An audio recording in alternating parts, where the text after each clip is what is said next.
Namaste viewers, I am Dr. Shruti, consultant and fertility expert at 49 Hospitals, LV Nagar branch. So sperm sample ఎలా ఇవ్వాలి, sperm sample ఎట్లా collect చేస్తారు and దీనికి ఏం జాగ్రత్తలు తీసుకోవాలి, మనం ఇంట్లో కలెక్ట్ చేసుకొని రావచ్చా, కౌంట్ ఎట్లా చేస్తారు, ఇవన్నీ గురించి మాట్లాడతామండి. ఒక స్పర్మ్ టెస్ట్ చేయించుకోవాలంటే మీరు సెమెన్ అనాలిసిస్ అనేది ఇవ్వాల్సి ఉంటుంది అనమాట. సో ఈ సెమెన్ అనాలిసిస్ ఎలా ఇస్తారు దీని గురించి చెప్తానండి.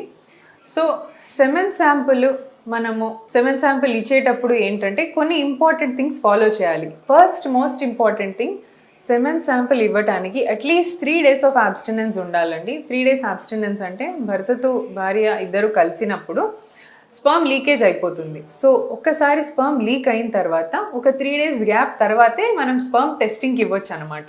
సో ఇమీడియట్గా నెక్స్ట్ డే ఇచ్చిన వాల్యూమ్ చాలా తక్కువ వస్తుంది, సో కౌంట్ తక్కువ రావచ్చు.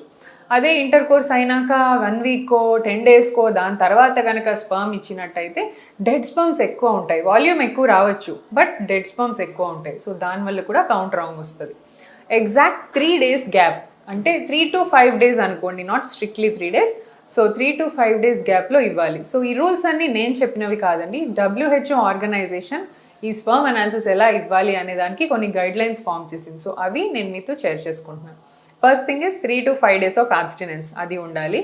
అండ్ జనరలీ ఇన్స్టిట్యూట్ ఎక్కడైతే స్పర్మ్ కలెక్షన్ చేస్తారో ఆ ప్లేస్లోనే హస్బెండ్ వచ్చి ఇన్ హౌస్ స్పర్మ్ ఇస్తే the collection and pooling will be accurate అనమాట. సో ఇన్ హౌస్ ఇవ్వడానికి రెడీ అవ్వండి. చాలామంది హోమ్ కలెక్షన్ అంటారు but it has got its disadvantages.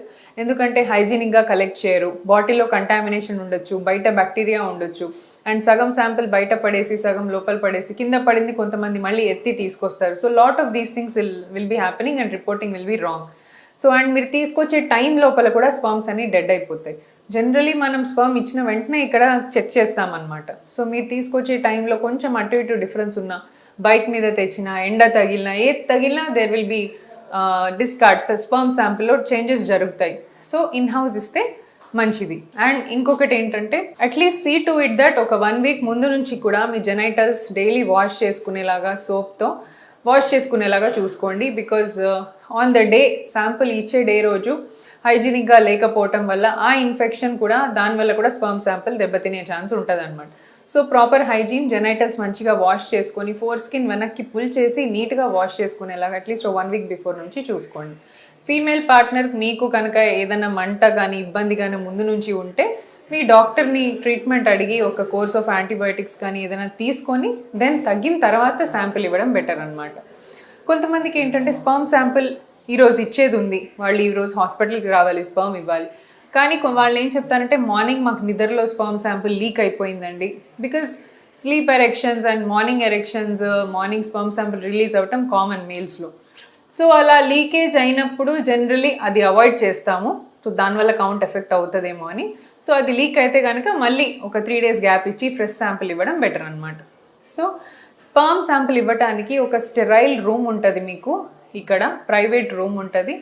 So if మీకు ఇండివిజువల్గా మాస్టర్బేషన్ ద్వారా మీకు ఇండివిజువల్గా స్పర్మ్ రావట్లేదు అంటే you can take the support of your wife also. So మీరు ఇంటర్ కోర్స్ చేసి just before releasing the sperm withdraw చేసి ఆ శాంపిల్ కూడా మీరు ఇవ్వచ్చు. సో అట్లా ఇచ్చినా కూడా ఇట్ ఈస్ అలౌడ్. సో అట్లా అయినా ఇవ్వచ్చు. సో ఇవన్నీ స్పర్మ్ సెమెన్ శాంపిల్ ఇవ్వటానికి కొన్ని టిప్స్ అనమాట. సో ఇవన్నీ ఫాలో చేస్తే జనరలీ మీకు స్పర్మ్ శాంపిల్ టెస్టింగ్లో అక్యురేట్గా రిజల్ట్స్ వచ్చే ఛాన్స్ ఉంటుందండి. కొంతమందికి స్పర్మ్ శాంపిల్ ఇచ్చిన తర్వాత 0 కౌంట్ అని చెప్తారు, మీ కౌంట్ ఏం లేదండి అని. So don't panic.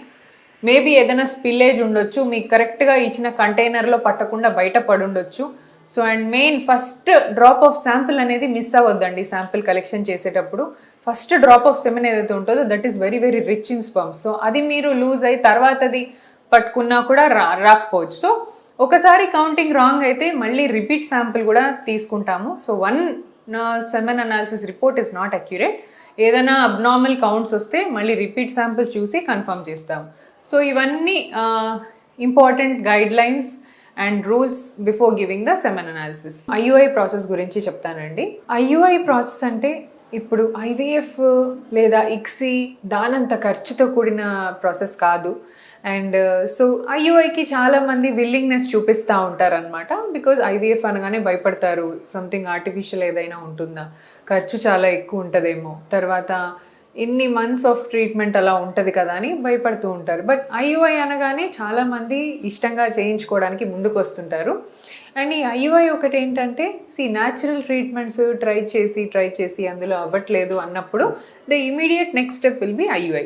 So IUI అన్ని దాన్ని ఎక్స్పాండ్ చేస్తే IUI is called as intrauterine insemination. So intrauterine insemination first of all ఎవరికి చేస్తాం, ఎలాంటి కపుల్స్కి ఇది చేస్తాం?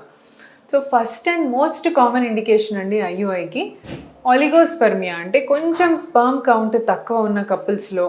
సో స్పర్మ్ ఫ్యాక్టర్ అంటే male is the reason for their infertility అన్న వాళ్ళల్లో ఐయుఐ ప్రిఫర్ చేస్తారు. ఎందుకంటే న్యాచురల్ ఇంటర్కోర్స్లో ఉన్నప్పుడు స్పర్మ్ అంతా కూడా లోపల డిపాజిట్ కాకుండా కొంచెం వేస్టేజ్ కానీ లీకేజ్ కానీ అవుతూ ఉంటుంది ఇంటర్కోర్స్ తర్వాత. So lot of the sample will be leaking out, అది చాలామంది చెప్తారనమాట. సో ఐయుఐ దీన్ని ఎలా మనము కవర్ చేస్తుంది అంటే ఐయుఐలో మనం ది బెస్ట్ శాంపిల్, సో మనం హస్బెండ్ ఎజాక్యులేట్ చేసి ఇచ్చిన శాంపిల్లోంచి the active sperms, motile sperms and ఏవైతే చాలా ప్రోగ్రెసివ్గా మొటైల్గా ఉన్నాయో వీటన్నిటిని మనం సపరేట్ చేసి ఈ స్పర్మ్స్ ఏవైతే ప్రెగ్నెన్సీ ఇచ్చే స్పర్మ్స్ ఉంటాయో వీటిని సపరేట్ చేస్తాం. సో వేరే డెడ్ స్పర్మ్స్ వాటినన్నిటిని డిస్కార్డ్ చేసేస్తాం.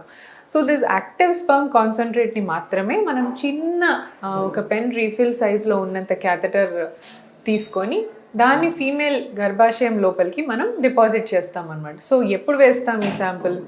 కరెక్ట్గా ఆ లేడీకి ఎగ్ రిలీజ్ అయిందా లేదా అని స్కాన్లో కన్ఫర్మ్ చేసుకొని ఎగ్ రిలీజ్ అయ్యేటట్టు మనకు అన్ని ఇండికేషన్స్ కనిపిస్తే ఆ రోజు మనము the important day, the correct time రోజు స్పర్మ్ని మనం లోపల వేస్తాం. సో ఇది ఐయుఐ. సో ఇలా తక్కువ స్పర్మ్ కౌంట్ ఉన్న వాళ్ళల్లో ఇట్లా మనం శాంపుల్ అంతా కలెక్ట్ చేసి లోపల వేస్తాం, వేస్టేజ్ ఉండదు కాబట్టి ఆలిగోస్పర్మియా వాళ్ళకి బాగా పనిచేస్తుంది. First indication. Next common indication వచ్చి మల్టిపుల్ టైమ్స్ న్యాచురల్గా చూసారు, 5 సంవత్సరాలు అవుతోంది, ఇంకా అవ్వట్లేదు pregnancy. So somewhere there is fertilisation అనేది ప్రాపర్గా జరగట్లేదు వాళ్ళకి. సో ఇలాంటి వాళ్ళకు కూడా ఐయుఐ మంచిగా వాళ్ళ రెస్క్యూకి ఉంటుందండి. సో మల్టిపుల్ టైమ్స్ న్యాచురల్గా చూసిన వాళ్ళు ఒక్క స్టెప్ ఐయుఐ చేసుకుంటే సక్సెస్ విల్ ఇంప్రూవ్ బై 20% అనమాట.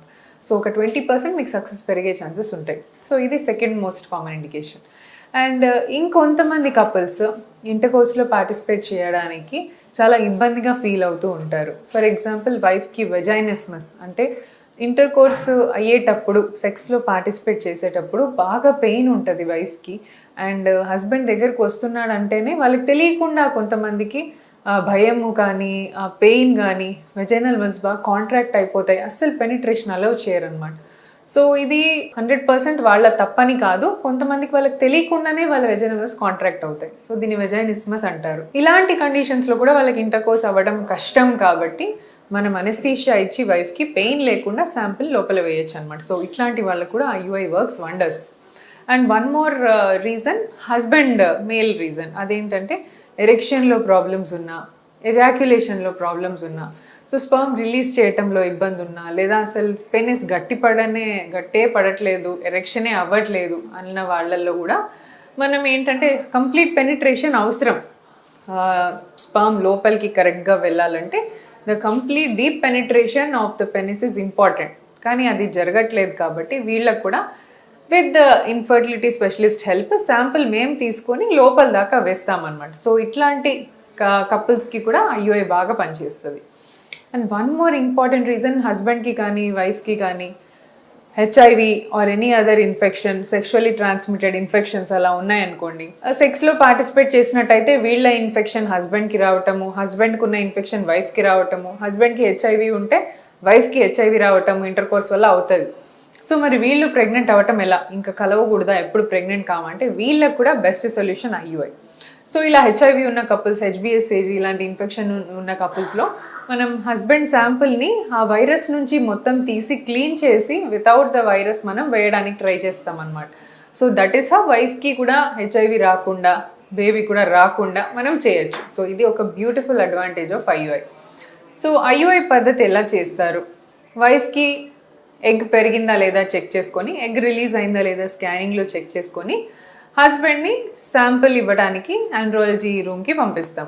So once the sample is ready, వైఫ్ని బెడ్ మీద పడుకోబెట్టి కంఫర్టబుల్గా వితౌట్ ఎనీ పెయిన్, అది మీరు తిని రావచ్చు, నార్మల్గా ఏ పనులు చేసుకున్నా జస్ట్ మధ్యలో ఒక 5-10 మినిట్స్ వచ్చి చేయించుకొని వెళ్ళిపోవచ్చండి. ఇది పెద్ద టెక్నిక్ ప్రొసీజర్ ఏం కాదు, simple and economically effective technique అనమాట. సో వైఫ్ని పడుకోబెట్టి స్కాన్లో చూస్తూ మనం హస్బెండ్ శాంపుల్ని కరెక్ట్గా యూట్రస్లో ఎక్కడ వేయాలో అక్కడ వేస్తామన్నమాట. సో ఇది స్కాన్ గైడెడ్ జరుగుతుంది కాబట్టి మనం ఎక్కడ వేస్తున్నాం అనేది పర్ఫెక్ట్గా గైనకాలజిస్ట్ చూసి లోపల వేస్తారు. సో దీనివల్ల స్పర్మ్స్ ఎక్కువ వరకు కరెక్ట్ ప్లేస్లో పడటం జరుగుతుంది. దాంతో స్పర్మ్స్ ఎక్కువ ఎగ్ని కాంటాక్ట్ అవ్వచ్చు అండ్ ఎక్కువ స్పర్మ్స్ మంచిగా కరెక్ట్ ప్లేస్లో ఉన్నాయి కాబట్టి ఫర్టిలైజేషన్ ఛాన్సెస్ హై ఉంటాయి. యాక్టివ్ స్పర్మ్స్ వేసాం కాబట్టి మంచి embryo formation plus pregnancy chances కూడా చాలా బాగుంటాయి. సో ఐయుఐ ప్రాసెస్ మీరు ఇప్పటి వరకు ట్రై చేయలేదు అంటే ఖచ్చితంగా మీ ఇన్ఫర్టిలిటీ స్పెషలిస్ట్ని తెలుసుకోండి. సో మళ్ళీ చెప్తున్నాను, it is a simple, effective, economical and very very safe procedure అండి. దీంట్లో మిక్సప్ కానీ మీ స్పర్మ్ మిక్సప్ కానీ ఎలాంటిది జరగదు. So in our 49 especially we have AI witness system and జిల్ట్రిక్స్ టెక్నాలజీ, ఇవన్నీ కూడా మన దగ్గర ఉన్నాయి. మీ స్పర్మ్ వేరే స్పర్మ్తో మిస్ మ్యాచ్ అయ్యే అవకాశాలే ఉండదు. Any mismatch alarm system మోగుతుంది అనమాట. సో దీని పరంగా కూడా వీఆర్ 100% సేఫ్ ఇన్స్టిట్యూట్.